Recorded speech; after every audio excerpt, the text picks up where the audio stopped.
Good morning students. आज ਦੇ ਇਸ ਵੀਡੀਓ ਲੈਕਚਰ 'ਚ ਆਪਾਂ ਪੜ੍ਹਨਾ ਹੈ transport of substances in plants. ਦੇਖੋ, ਟਰਾਂਸਪੋਰਟ ਦਾ ਮਤਲਬ ਹੁੰਦਾ ਹੈ ਕਿਸੇ ਵੀ ਚੀਜ਼ ਨੂੰ ਇੱਕ ਜਗ੍ਹਾ ਤੋਂ ਦੂਸਰੀ ਜਗ੍ਹਾ 'ਤੇ ਲੈ ਕੇ ਜਾਣਾ। ਪਲਾਂਟਸ ਦੇ ਵਿੱਚ ਇੱਦਾਂ ਦੇ ਹੁਣ ਕਿਹੜੇ ਸਬਸਟੈਂਸਸ ਨੇ ਜਿਨ੍ਹਾਂ ਦਾ ਟਰਾਂਸਪੋਰਟ ਚੱਲ ਰਿਹਾ ਹੈ, ਮਤਲਬ ਉਹ ਇੱਕ ਜਗ੍ਹਾ ਤੋਂ ਦੂਜੀ ਜਗ੍ਹਾ ਤੱਕ ਮੂਵਮੈਂਟ ਕਰਦੇ ਰਹਿੰਦੇ ਨੇ। ਦੇਖਦੇ ਹਾਂ। ਦੇਖੋ, ਬੇਸਿਕਲੀ ਆਪਾਂ ਤਿੰਨ ਚੀਜ਼ਾਂ ਬਾਰੇ ਪੜ੍ਹਾਂਗੇ, ਤਿੰਨ ਚੀਜ਼ਾਂ ਦੇ ਟਰਾਂਸਪੋਰਟ ਬਾਰੇ ਪੜ੍ਹਾਂਗੇ ਪਲਾਂਟਸ ਦੇ ਵਿੱਚ, ਰਾਈਟ। ਪਹਿਲਾ ਤਾਂ ਹੋ ਗਿਆ water, second one is minerals. ਇਹ ਸਾਰੀ ਚੀਜ਼ਾਂ ਨੂੰ ਅਬਜ਼ੌਰਬ ਕੌਣ ਕਰਦਾ ਹੈ? ਰੂਟਸ, ਜਿਹੜੀਆਂ ਜੜ੍ਹਾਂ ਹੁੰਦੀਆਂ ਕਿਸੇ ਵੀ ਟਰੀ ਦੀਆਂ ਜਾਂ ਪੌਦੇ ਦੀਆਂ, ਠੀਕ ਹੈ। ਦੋ ਚੀਜ਼ਾਂ ਤਾਂ ਆ ਹੋ ਗਈਆਂ ਜਿਨ੍ਹਾਂ ਦਾ ਟਰਾਂਸਪੋਰਟ ਚੱਲਦਾ ਰਹਿੰਦਾ ਟਰੀ ਦੇ ਵਿੱਚ ਜਾਂ ਫਿਰ ਪੌਦੇ ਦੇ ਵਿੱਚ। ਤੀਜੀ ਜਿਹੜੀ ਚੀਜ਼ ਹੈਗੀ ਹੈ ਦੈਟ ਇਜ਼ ਦ ਫੂਡ, ਜਿਹੜਾ ਖਾਣਾ ਇਸ ਟਰੀ ਨੇ ਪ੍ਰਿਪੇਅਰ ਕੀਤਾ, ਰਾਈਟ, ਜਾਂ ਫਿਰ ਤੁਸੀਂ ਗਲੂਕੋਜ਼ ਕਹਿ ਸਕਦੇ ਹੋ। ਬੇਸਿਕਲੀ ਗਲੂਕੋਜ਼ ਹੁੰਦਾ ਜਿਹਦੀ ਪ੍ਰੈਪਰੇਸ਼ਨ ਇਹ ਕਰਦਾ, ਰਾਈਟ। ਇਹ ਦੋ ਚੀਜ਼ਾਂ, ਠੀਕ ਹੈ, ਵਾਟਰ, ਮਿਨਰਲਸ ਐਂਡ ਫੂਡ, ਇਹ ਤਿੰਨ ਚੀਜ਼ਾਂ ਦੀ ਟਰਾਂਸਪੋਰਟ ਪੌਦੇ ਦੇ ਵਿੱਚ ਚੱਲਦੀ ਰਹਿੰਦੀ ਹੈ। ਟਰਾਂਸਪੋਰਟ ਦਾ ਮਤਲਬ ਇਹੀ ਹੈ ਇੱਕ ਜਗ੍ਹਾ ਤੋਂ ਦੂਸਰੀ ਜਗ੍ਹਾ ਤੱਕ ਇਹਨੂੰ ਲੈ ਕੇ ਜਾਣਾ। ਸੋ ਹੁਣ ਦੇਖਦੇ ਹਾਂ ਕਿਵੇਂ ਵਾਟਰ ਅਤੇ ਮਿਨਰਲ ਦਾ ਟਰਾਂਸਪੋਰਟ ਹੁੰਦਾ ਐਂਡ ਕਿਵੇਂ ਫੂਡ ਦਾ ਟਰਾਂਸਪੋਰਟ ਹੁੰਦਾ ਹੈ ਕਿਸੇ ਵੀ ਪਰਟੀਕੂਲਰ ਟਰੀ ਦੇ ਵਿੱਚ, ਠੀਕ ਹੈ। So in chapter 1 you have learned that the plants take water and minerals nutrients from the soil through the roots. ਇਹ ਤੁਸੀਂ ਆਲਰੇਡੀ ਪੜ੍ਹਿਆ ਹੋਇਆ ਫਸਟ ਚੈਪਟਰ ਦੇ ਵਿੱਚ ਕਿ ਜਿਹੜੀਆਂ ਰੂਟਸ ਹੁੰਦੀਆਂ ਨੇ ਕਿਸੇ ਵੀ ਟਰੀ ਦੀਆਂ, ਡਾਇਗਰਾਮ ਨੂੰ ਤੁਸੀਂ ਓਬਜ਼ਰਵ ਕਰੋ, ਰਾਈਟ। ਆਹ ਰੂਟਸ ਦੇ ਥਰੂ ਕੀ ਹੋਊਗਾ, ਜਿਹੜਾ ਵੀ ਵਾਟਰ ਹੈ ਉਹ ਐਬਜ਼ੌਰਬ ਕਰ ਲੂਗੀਆਂ ਰੂਟਸ, ਹੈ ਨਾ। ਮਿੱਟੀ ਦੇ ਵਿੱਚ ਜਿਹੜਾ ਵਾਟਰ ਕੰਟੈਂਟ ਪ੍ਰੈਜ਼ੈਂਟ ਹੁੰਦਾ ਉਹਨੂੰ ਐਬਜ਼ੌਰਬ ਕਰਨਾ ਕਿਹਦਾ ਕੰਮ ਹੈ? ਜੜ੍ਹਾਂ ਦਾ, ਰੂਟਸ ਦਾ। ਐਂਡ ਸਿਮਿਲਰਲੀ ਜਿਹੜਾ ਇਹ ਵਾਟਰ ਹੈ ਜਾਂ ਫਿਰ ਕਹਿ ਲਓ ਜਿਹੜੀ ਇਹ ਮਿੱਟੀ ਹੈ, ਬੇਸਿਕਲੀ ਇੱਥੇ ਬਹੁਤ ਸਾਰੇ ਇਹਦੇ ਵਿੱਚ ਮਿਨਰਲਸ ਮਿਲੇ ਹੋਏ ਹੁੰਦੇ ਨੇ। ਇਸ ਇਹਨਾਂ ਮਿਨਰਲਸ ਨੂੰ ਵੀ ਆਹ ਰੂਟਸ ਕੀ ਕਰੂਗੀਆਂ ਆਪਣੇ ਨਾਲ ਹੀ, ਜਦੋਂ ਉਹਨਾਂ ਨੇ ਵਾਟਰ ਨੂੰ ਐਬਜ਼ੌਰਬ ਕੀਤਾ ਨਾਲ ਦੀ ਨਾਲ ਇਹ ਮਿਨਰਲਸ ਵੀ ਕੀ ਕਰ ਲੈਂਦੀਆਂ ਨੇ? ਐਬਜ਼ੌਰਬ ਕਰ ਲੈਂਦੀਆਂ ਨੇ।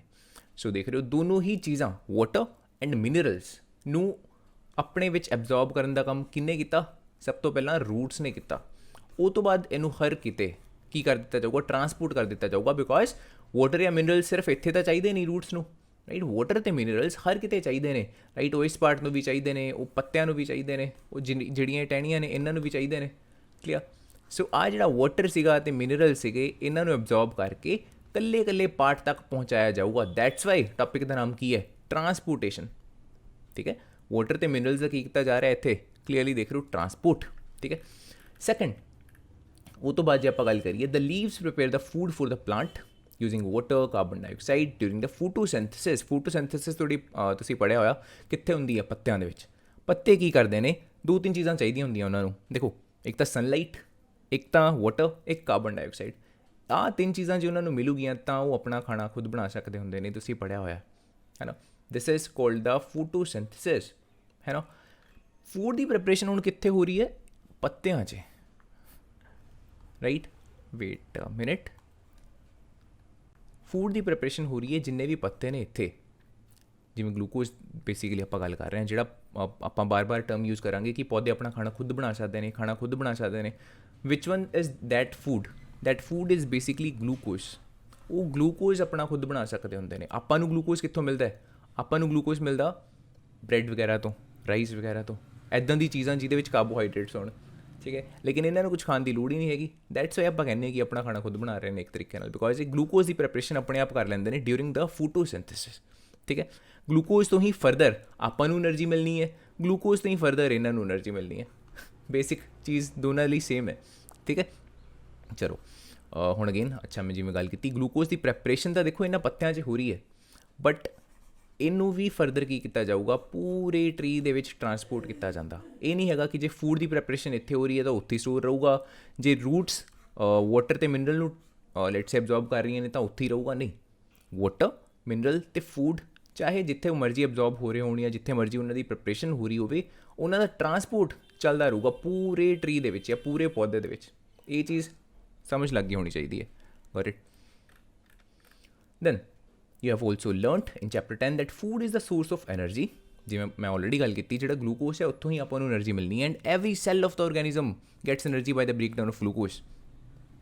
ਚੈਪਟਰ 10 'ਚ ਜਦੋਂ ਆਪਾਂ ਰੈਸਪੀਰੇਸ਼ਨ ਪੜ੍ਹਿਆ ਸੀ, ਉਦੋਂ ਆਪਾਂ ਪੜ੍ਹਿਆ ਸੀਗਾ ਕਿ ਆਪਾਂ ਨੂੰ એનર્ਜੀ ਉਦੋਂ ਹੀ ਮਿਲਦੀ ਹੈ ਜਦੋਂ ਇਸ ਗਲੂਕੋਜ਼ ਨੂੰ ਕੀ ਕੀਤਾ ਜਾਂਦਾ ਹੈ? ਫਰਦਰ ਬ੍ਰੇਕਡਾਊਨ ਕੀਤਾ ਜਾਂਦਾ ਹੈ। ਜਦੋਂ ਤੱਕ ਗਲੂਕੋਜ਼ ਦੀ ਬ੍ਰੇਕਡਾਊਨ ਨਹੀਂ ਨਾ ਹੋਊਗੀ, એનર્ਜੀ ਆਪਾਂ ਨੂੰ ਨਹੀਂ ਮਿਲੂਗੀ। The cells use this energy to carry out vital activities of life.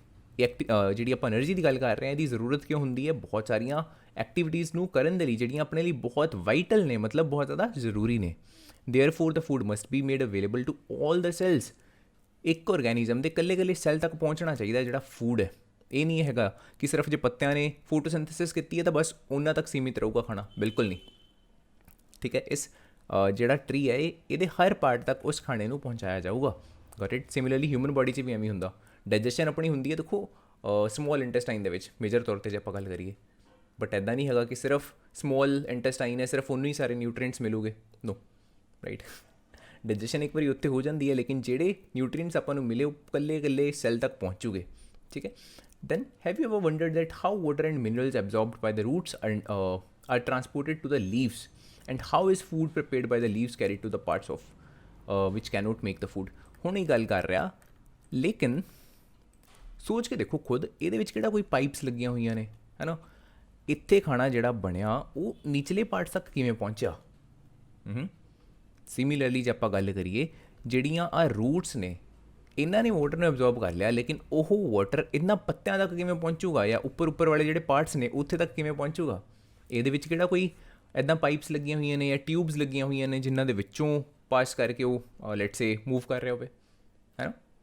Actually ਦੇਖਿਆ ਜਾਵੇ ਦੈਨ ਆਪਾਂ ਕਹਿ ਸਕਦੇ ਹਾਂ ਕਿ ਕੁਝ ਇਹਨਾਂ ਦੇ ਵਿੱਚ ਵੈਸਲਸ ਪ੍ਰੈਜ਼ੈਂਟ ਹੁੰਦੀਆਂ। ਜਿਵੇਂ ਹਿਊਮਨ ਬੋਡੀ 'ਚ ਆਪਾਂ ਗੱਲ ਕੀਤੀ ਸੀ ਨਾ, ਆਪਣੇ ਬੋਡੀ 'ਚ ਵੈਸਲਸ ਪ੍ਰੈਜ਼ੈਂਟ ਹੁੰਦੀਆਂ, ਆਰਟਰੀਜ਼ ਹੁੰਦੀਆਂ ਨੇ, ਵੇਨਸ ਪ੍ਰੈਜ਼ੈਂਟ ਹੁੰਦੀਆਂ ਨੇ, ਰਾਈਟ। ਇਹਨਾਂ 'ਚ ਆਰਟਰੀਜ਼ ਵੇਨਸ ਨਹੀਂ, ਬਟ ਇਹਨਾਂ 'ਚ ਵੀ ਕੁਝ ਪਰਟੀਕੂਲਰ ਟਾਈਪ ਦੀਆਂ ਵੈਸਲਸ ਪ੍ਰੈਜ਼ੈਂਟ ਹੁੰਦੀਆਂ ਨੇ।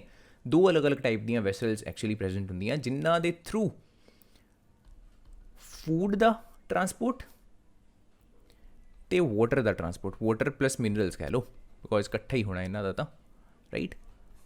ਇਹਨਾਂ ਦੋਨਾਂ ਦਾ ਟਰਾਂਸਪੋਰਟ ਕੀਤਾ ਜਾਂਦਾ। Got it. ਪਲਾਂਟਸ ਜਾਂ ਫਿਰ ਕਹਿ ਲਓ ਟਰੀਜ਼, ਇਹਨਾਂ ਦੇ ਵਿੱਚ ਦੋ ਅਲੱਗ-ਅਲੱਗ ਟਾਈਪ ਦੀਆਂ ਵੈਸਲਸ ਹੁੰਦੀਆਂ ਜਿਨ੍ਹਾਂ ਦੇ ਥਰੂ ਫੂਡ ਦਾ ਟਰਾਂਸਪੋਰਟ ਚੱਲਦਾ ਹੈ and water plus mineral the transport ਚੱਲਦਾ ਹੈ। ਹੁਣ ਜੋ ਮੈਂ ਦੱਸਣ ਲੱਗਿਆ ਉਹ ਯਾਦ ਕਰਨ ਵਾਲਾ ਕੰਮ ਹੈ। ਇੱਦਾਂ ਦੀਆਂ ਵੈਸਲਸ ਜਿਹੜੀਆਂ ਫੂਡ ਨੂੰ ਟਰਾਂਸਪੋਰਟ ਕਰਦੀਆਂ ਨੇ ਇਹਨਾਂ ਟਰੀਜ਼ ਦੇ ਵਿੱਚ, ਦੇ ਆਰ ਕੋਲਡ ਫਲੋਇਮ, PHLOEM।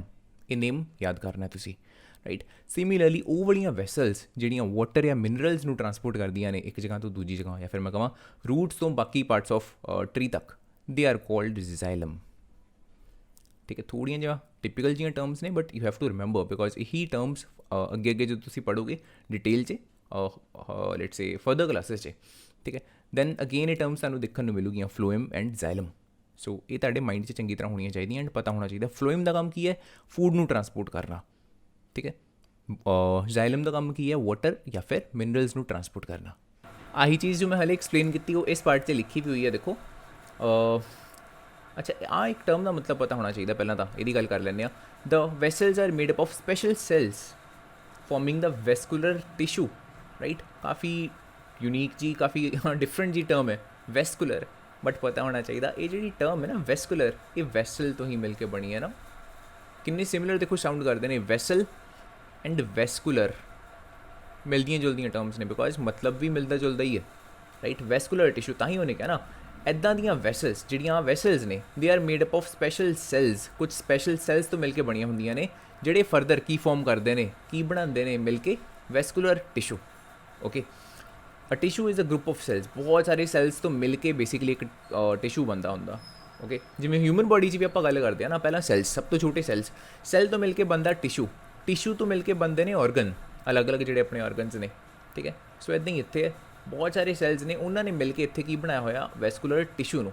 ਠੀਕ ਹੈ, the vascular tissue for the transport of the water and nutrients, water ਅਤੇ ਨਿਊਟਰੀਐਂਟਸ ਨੂੰ ਟਰਾਂਸਪੋਰਟ ਕਰਨ ਦੇ ਲਈ ਕਿਹੜਾ ਵੈਸਕੂਲਰ ਟਿਸ਼ੂ ਪ੍ਰੈਜ਼ੈਂਟ ਹੁੰਦਾ, ਜ਼ਾਈਲਮ। ਐਂਡ ਜੇ ਆਪਾਂ ਗੱਲ ਕਰੀਏ ਫੂਡ ਦੇ ਟਰਾਂਸਪੋਰਟ ਦੇ ਲਈ, here it is, ਉਹਨੇ ਕਿਹਾ ਫੂਡ ਨੂੰ ਵੀ ਟਰਾਂਸਪੋਰਟ ਕਰਨਾ ਹੁੰਦਾ ਆਲ ਪਾਰਟਸ ਤੱਕ, this has to be done by the vascular tissue called phloem. ਠੀਕ ਹੈ, ਫੂਡ ਦੇ ਟਰਾਂਸਪੋਰਟ ਦੇ ਲਈ ਕਿਹੜਾ ਵੈਸਕੂਲਰ ਟਿਸ਼ੂ ਪ੍ਰੈਜ਼ੈਂਟ ਹੈ ਟਰੀਜ਼ ਦੇ ਵਿੱਚ, ਦੈਟ ਇਜ਼ ਦਾ ਫਲੋਇਮ। ਠੀਕ ਹੈ, ਇਹ ਚੀਜ਼ ਮੈਂ ਐਕਸਪਲੇਨ ਕੀਤੀ, ਇੱਥੇ ਲਿਖੀ ਵੀ ਹੋਈ ਹੈ। ਇਹ ਚੀਜ਼ ਤੁਹਾਨੂੰ ਪਤਾ ਹੋਣੀ ਚਾਹੀਦੀ ਹੈ, ਬਹੁਤ ਜ਼ਿਆਦਾ ਇੰਪੋਰਟੈਂਟ ਹੈ। ਕੁਐਸਚਨਸ ਅਕਸਰ ਇੱਥੋਂ ਬਣਦੇ ਨੇ। Got it. This is the next topic, ਟਰਾਂਸਪੀਰੇਸ਼ਨ।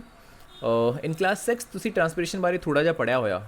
ਪੌਦੇ ਕੀ ਕਰਦੇ ਨੇ, ਪੱਤਿਆਂ ਦੇ ਥਰੂ ਕੁਛ ਨਾ ਕੁਛ ਪਾਣੀ ਨੂੰ ਇਵੈਪੋਰੇਟ ਕਰਦੇ ਨੇ, ਹੈ ਨਾ। ਤੁਸੀਂ ਐਕਟੀਵਿਟੀ ਪੜ੍ਹੀ ਹੋਊਗੀ ਕਿ ਆਪਾਂ ਇੱਕ ਪੌਦੇ ਦੇ ਪੱਤਿਆਂ ਦੇ ਉੱਤੇ ਇੱਕ ਲਿਫਾਫੇ ਨਾਲ ਚੰਗੀ ਤਰ੍ਹਾਂ ਨਾਲ ਕਵਰ ਕਰਤਾ, ਰਾਈਟ, ਬਣਤਾ ਕਿਸੇ ਚੀਜ਼ ਦੇ ਨਾਲ, ਐਂਡ ਨੈਕਸਟ ਡੇ ਲੈਟਸ ਸੇ ਜਾਂ ਕੁਝ ਟਾਈਮ ਬਾਅਦ ਜਦੋਂ ਆਪਾਂ ਆਬਜ਼ਰਵ ਕਰਾਂਗੇ ਆਪਾਂ ਨੂੰ ਉਸ ਲਿਫਾਫੇ ਦੇ ਅੰਦਰ ਕਾਫੀ ਸਾਰੀਆਂ ਵਾਟਰ ਡ੍ਰੌਪਲੇਟਸ ਦਿਖੂਗੀਆਂ, ਆਪਾਂ ਨੂੰ ਮੋਇਸਚਰ ਨਜ਼ਰ ਆਉਂਦਾ ਉਹਦੇ ਅੰਦਰ। ਇੱਥੋਂ ਆਪਾਂ ਨੂੰ ਕੀ ਕਨਕਲੂਜਨ ਕੱਢਿਆ ਸੀਗਾ ਕਿ ਜਿਹੜੇ ਪੱਤੇ ਨੇ ਉਹਨਾਂ ਦੇ ਥਰੂ ਕਾਫੀ ਸਾਰਾ ਪਾਣੀ ਇਵੈਪੋਰੇਟ ਹੋ ਜਾਂਦਾ ਹੈ, ਜਿਹਨੂੰ ਆਪਾਂ ਕੀ ਨਾਮ ਦਿੱਤਾ ਸੀਗਾ ਪ੍ਰੋਸੈਸ ਨੂੰ, ਟਰਾਂਸਪੀਰੇਸ਼ਨ, ਰਾਈਟ। ਇਹ 6th ਕਲਾਸ 'ਚ ਤੁਸੀਂ ਆਲਰੇਡੀ ਪੜ੍ਹਿਆ ਹੋਇਆ, ਉਹਦੀ ਗੱਲ ਮੈਂ ਕਰ ਰਿਹਾ। ਹੁਣ ਦੇਖਦੇ ਹਾਂ ਅੱਗੇ, ਪਲਾਂਟਸ ਐਬਜ਼ੌਰਬ ਮਿਨਰਲਸ, ਨਿਊਟ੍ਰੀਐਂਟਸ, ਜਿਹੜੇ ਮਿਨਰਲਸ ਹੁੰਦੇ ਨੇ ਅਤੇ ਵਾਟਰ ਹੈ, ਇਹਨਾਂ ਦੋ ਚੀਜ਼ਾਂ ਨੂੰ ਕਿੱਥੋਂ ਐਬਜ਼ੌਰਬ ਕਰਦੇ ਨੇ, ਥਰੂ ਦ ਸੋਇਲ, ਆਲਰੇਡੀ ਆਪਾਂ ਗੱਲ ਕੀਤੀ ਇਹਦੀ। ਬਟ ਜਿੰਨਾ ਪਾਣੀ ਉਹ ਐਬਜ਼ੌਰਬ ਕਰਦੇ ਨੇ ਉਹ ਸਾਰਾ ਯੂਟੀਲਾਈਜ਼ ਨਹੀਂ ਕਰਦੇ, ਸਾਰਾ ਉਹਨਾਂ ਦੇ ਡਾਇਰੈਕਟਲੀ ਕੰਮ ਨਹੀਂ ਆਉਂਦਾ। The water evaporates through the stomata present on the surface of the leaves by the process of transpiration. ਕੁਝ ਪਾਣੀ ਇਵੈਪੋਰੇਟ ਵੀ ਹੋ ਜਾਂਦਾ ਹੈ ਟਰਾਂਸਪੀਰੇਸ਼ਨ ਦੀ ਜਿਹੜੀ ਆਪਾਂ ਗੱਲ ਕਰ ਰਹੇ ਹਾਂ। ਕਿੱਥੋਂ ਇਵੈਪੋਰੇਟ ਹੁੰਦਾ, ਥਰੂ ਦਾ ਸਟੋਮੇਟਾ, ਬਿਕੋਜ਼ ਦੇਖੋ ਜੇ ਪੌਦਿਆਂ ਨੇ ਜਾਂ ਪੱਤਿਆਂ ਦੀ ਮੈਂ ਸਪੈਸੀਫਿਕਲੀ ਗੱਲ ਕਰਦਾ, ਪਾਣੀ ਨੂੰ ਇਵੈਪੋਰੇਟ ਕਰਨਾ ਹੈ ਤਾਂ ਉਹਦੇ ਵਿੱਚ ਵੀ ਕੁਝ ਹੋਲਸ ਪ੍ਰੈਜ਼ੈਂਟ ਹੋਣੇ ਚਾਹੀਦੇ ਨੇ ਜਾਂ ਓਪਨਿੰਗਸ ਹੋਣੀਆਂ ਚਾਹੀਦੀਆਂ ਛੋਟੀਆਂ ਛੋਟੀਆਂ, ਜਿੱਥੋਂ ਪਾਣੀ ਬਾਹਰ ਨਿਕਲ ਸਕੇ। ਜੇ ਇੱਕਦਮ ਲੈਟਸ ਸਪੋਜ਼ ਪਲੇਨ ਸਰਫੇਸ ਹੋਊਗੀ, ਕੋਈ ਹੋਲਸ ਹੀ ਨਹੀਂ ਹੈਗਾ, ਕੋਈ ਪੱਤਿਆਂ 'ਤੇ ਓਪਨਿੰਗਸ ਹੀ ਹੈ ਨਹੀਂ ਆ, ਫਿਰ ਪਾਣੀ ਕਿੱਥੋਂ ਨਿਕਲ ਸਕਦਾ, ਹੈ ਨਾ, ਸਿੰਪਲ ਜੀ ਗੱਲ ਹੈ। ਸੋ ਉਹ ਵਾਲੀਆਂ ਓਪਨਿੰਗਸ ਨੂੰ ਕੀ ਕਿਹਾ ਜਾਂਦਾ, ਸਟੋਮੇਟਾ, ਠੀਕ ਹੈ। ਇਸ ਸਟੋਮੇਟਾ ਦੇ ਦੇਖੋ ਬਹੁਤ ਸਾਰੇ ਕੰਮ ਨੇ। ਇੱਕ ਤਾਂ ਹੋ ਗਿਆ ਟਰਾਂਸਪੀਰੇਸ਼ਨ ਦਾ, ਜਿਹੜਾ ਵਾਟਰ ਹੈਗਾ ਉਹਨੂੰ ਬਾਹਰ ਰਿਮੂਵ ਕਰਨਾ। ਸਿਮਿਲਰਲੀ ਜਦੋਂ ਫੋਟੋਸਿੰਥੇਸਿਸ ਚੱਲ ਰਹੀ ਹੁੰਦੀ ਹੈ ਤਾਂ CO2 ਨੂੰ ਪੌਦੇ ਕੀ ਕਰਦੇ ਨੇ, ਐਬਜ਼ੌਰਬ ਕਰਦੇ ਨੇ। ਉਹ ਕੰਮ ਵੀ ਕੌਣ ਕਰੂਗਾ, ਸਟੋਮੇਟਾ। ਸਟੋਮੇਟਾ ਦੇ ਥਰੂ ਹੀ ਉਹ CO2 ਨੇ ਅੰਦਰ ਜਾਣਾ। ਅਤੇ ਜਦੋਂ ਫੋਟੋਸਿੰਥੇਸਿਸ ਹੁੰਦੀ ਹੈ ਬਾਹਰ ਕੀ ਕੱਢਦੇ ਨੇ ਇਹ, ਆਕਸੀਜਨ। ਇਹ ਵੀ ਕਿੱਥੋਂ ਨਿਕਲਣੀ ਹੈ, ਸਟੋਮੇਟਾ ਦੇ ਥਰੂ, ਠੀਕ ਹੈ। ਸੋ ਇਹ ਜਿੰਨੀਆਂ ਵੀ ਚੀਜ਼ਾਂ ਦਾ ਐਕਸਚੇਂਜ ਚੱਲ ਰਿਹਾ ਤੁਸੀਂ ਕਲੀਅਰਲੀ ਦੇਖ ਸਕਦੇ ਹੋ ਸਟੋਮੇਟਾ ਦੇ ਥਰੂ ਚੱਲ ਰਿਹਾ। ਜੇ ਸਟੋਮੇਟਾ ਨਾ ਹੁੰਦੇ ਕੁਝ ਨਹੀਂ ਹੋਣਾ ਸੀਗਾ, ਨਾ ਤਾਂ ਟਰਾਂਸਪੀਰੇਸ਼ਨ ਐਂਡ ਨਾ ਹੀ ਫੋਟੋਸਿੰਥੇਸਿਸ। ਐਂਡ ਜੇ ਫੋਟੋਸਿੰਥੇਸਿਸ ਨਹੀਂ ਹੁੰਦੀ ਤਾਂ ਆਪਣੇ ਪੌਦੇ ਕਿਸੇ ਕੰਮ ਦੇ ਨਹੀਂ ਸੀ, ਟਰੀਜ਼ ਕਿਸੇ ਕੰਮ ਦੇ ਨਹੀਂ ਸੀਗੇ, ਆਕਸੀਜਨ ਪ੍ਰੋਡਿਊਸ ਹੀ ਨਹੀਂ ਕਰਨੀ ਸੀ ਉਹਨਾਂ ਨੇ। ਐਂਡ ਜੇ ਆਕਸੀਜਨ ਨਾ ਹੁੰਦੀ ਤਾਂ ਸਿੰਪਲ ਜੀ ਗੱਲ ਹੈ ਆਪਾਂ ਵੀ ਨਹੀਂ ਹੋਣਾ ਸੀਗਾ, ਬਿਕੋਜ਼ ਆਪਾਂ ਸਰਵਾਈਵ ਨਹੀਂ ਕਰ ਸਕਦੇ without oxygen, right. So the evaporation of the water, ਹੁਣ ਦੇਖ ਰਹੇ ਆਪਾਂ ਫਾਇਦਾ ਕੀ ਹੈ ਇਸ ਟਰਾਂਸਪੀਰੇਸ਼ਨ ਦਾ। Evaporation of the water from the leaves generates a suction pull, right. It creates a suction pull, the same like ਜਿਵੇਂ ਤੁਸੀਂ ਲੈਟਸ ਸਪੋਜ਼ ਸਟਰੋ ਲੈ ਕੇ ਵਾਟਰ ਨੂੰ ਸੱਕ ਕਰਦੇ ਹੋ ਉੱਪਰ ਨੂੰ, ਤਾਂ ਕੀ ਹੁੰਦਾ, ਨੀਚੋਂ ਪਾਣੀ ਉੱਪਰ ਨੂੰ ਚੜ੍ਹਨ ਲੱਗ ਜਾਂਦਾ, ਰਾਈਟ। ਇੱਥੇ ਵੀ ਇੱਦਾਂ ਹੀ ਹੁੰਦਾ, ਰਾਈਟ। ਆਹ ਲੈਟਸ ਸਪੋਜ਼ ਕੋਈ ਵੀ ਪਰਟੀਕੂਲਰ ਜਿਵੇਂ ਆਪਾਂ ਵਾਟਰ ਦੀ ਟਰਾਂਸਪੋਰਟ ਦੀ ਗੱਲ ਕਰ ਰਹੇ ਹਾਂ ਨਾ, ਸੋ ਦਿਸ ਇਜ਼ ਦ ਜ਼ਾਈਲਮ। ਵਾਟਰ ਨੂੰ ਟਰਾਂਸਪੋਰਟ ਕੌਣ ਕਰਦਾ ਹੈ, ਜ਼ਾਈਲਮ। ਜਦੋਂ ਉੱਪਰੋਂ ਤੁਸੀਂ ਸੱਕ ਕਰਦੇ ਹੋ ਪਾਣੀ ਨੂੰ, ਜਿਵੇਂ ਸਟਰੋ ਦੀ ਪਹਿਲਾਂ ਮੈਂ ਗੱਲ ਕਰ ਰਿਹਾ, ਫਿਰ ਮੈਂ ਜ਼ਾਈਲਮ ਦੀ ਗੱਲ ਕਰੂੰਗਾ। ਜਿਵੇਂ ਤੁਸੀਂ ਵਾਟਰ ਨੂੰ ਉੱਪਰ ਨੂੰ ਸੱਕ ਕਰਦੇ ਹੋ, ਪਾਣੀ ਨੀਚੋਂ ਵੀ ਉੱਪਰ ਨੂੰ ਚੜ੍ਹਨ ਲੱਗ ਜਾਂਦਾ ਹੁੰਦਾ, because of the suction pull. Similarly ਇੱਥੇ ਵੀ ਐਂ ਹੋ ਰਿਹਾ, ਜਿਵੇਂ ਟਰਾਂਸਪੀਰੇਸ਼ਨ ਹੁੰਦੀ ਹੈ ਇੱਥੇ ਪਾਣੀ ਨੀਚੋਂ ਉੱਪਰ ਚੜ੍ਹਨ ਲੱਗ ਜਾਂਦਾ ਹੈ, ਇਕੱਲੇ ਇਕੱਲੇ ਪਾਰਟ ਤੱਕ ਪਹੁੰਚਣ ਲੱਗ ਜਾਂਦਾ ਹੈ। So this transpiration is very very important, clear ਹੈ। ਵਿਦਾਊਟ ਟਰਾਂਸਪੀਰੇਸ਼ਨ ਕੀ ਹੋਣਾ ਸੀਗਾ, ਜਿਹੜੇ ਐਡੇ ਵੱਡੇ ਵੱਡੇ ਟਰੀਜ਼ ਨੇ ਨਾ, ਉਹਨਾਂ ਦੇ ਉੱਪਰ ਵਾਲੇ ਪਾਰਟਸ ਤੱਕ ਪਾਣੀ ਬਿਲਕੁਲ ਨਹੀਂ ਪਹੁੰਚ ਪਾਉਣਾ ਸੀਗਾ। Goat it. ਆਈ ਚੀਜ਼ ਇਹਨੇ ਲਿਖੀ ਹੋਈ ਹੈ, ਜਿਹੜਾ ਇਹ ਸਕਸ਼ਨ ਪੁੱਲ ਹੈ ਇਹਦਾ ਫਾਇਦਾ ਕੀ ਹੈਗਾ, which can pull the water to great heights in the tall trees. ਇੰਨੇ ਲੰਬੇ ਲੰਬੇ ਟਰੀਜ਼ ਨੇ, ਉਹਨਾਂ ਤੱਕ ਵਾਟਰ ਪਹੁੰਚਾਉਣ ਦੇ ਵਿੱਚ ਆਹ ਜਿਹੜਾ ਪ੍ਰੋਸੈਸ ਹੈ ਬਹੁਤ ਜ਼ਿਆਦਾ ਜ਼ਰੂਰੀ ਹੈ, ਰਾਈਟ। ਸੋ ਫਿਲਹਾਲ according to the 7th class this is enough for the transpiration. And ਇਹਦੇ ਨਾਲ ਆਪਣਾ ਚੈਪਟਰ ਇਹ ਕੰਪਲੀਟ ਹੁੰਦਾ। ਜੇ ਕੋਈ ਵੀ ਡਾਊਟ ਹੋਵੇ ਇਸ ਚੈਪਟਰ 'ਚੋਂ ਤੁਸੀਂ ਮੈਨੂੰ ਮੈਸੇਜ ਕਰਕੇ ਜਾਂ ਕਾਲ ਕਰਕੇ ਪੁੱਛ ਸਕਦੇ ਹੋ। ਐਂਡ ਇਹ ਤੋਂ ਬਾਅਦ ਇਹਦੇ ਨੋਟਸ ਜਿਹੜੇ ਇਹਦੇ ਕੁਐਸਚਨ ਆਨਸਰਸ ਨੇ ਉਹ ਜੀ ਤਾਂ ਐਜੂਕੇਅਰ ਤੋਂ ਖੁਦ ਤੋਂ ਤੁਸੀਂ ਡਾਊਨਲੋਡ ਕੀਤਾ ਹੋਇਆ PDF ਤਾਂ ਖੁਦ ਤੋਂ ਤੁਸੀਂ ਸੋਲਵ ਕਰ ਲੈਣਾ, ਅਦਰਵਾਈਜ਼ ਮੈਂ ਗਰੁੱਪ 'ਚ ਵੀ ਪਾ ਦੂੰਗਾ ਉਹ ਕੁਐਸਚਨ ਆਨਸਰਸ, ਠੀਕ ਹੈ। ਸਕਰੀਨਸ਼ਾਟਸ ਵੀ ਉਹਦੇ ਪਾ ਦੂੰਗਾ ਗਰੁੱਪ 'ਚ, ਸੋ ਦੈਟ ਤੁਸੀਂ ਫੇਅਰ ਕਾਪੀ 'ਤੇ ਇਹਦੇ ਕੁਐਸਚਨ ਆਨਸਰਸ ਸਾਰੇ ਨੋਟ ਡਾਊਨ ਕਰ ਸਕੋ। Got it.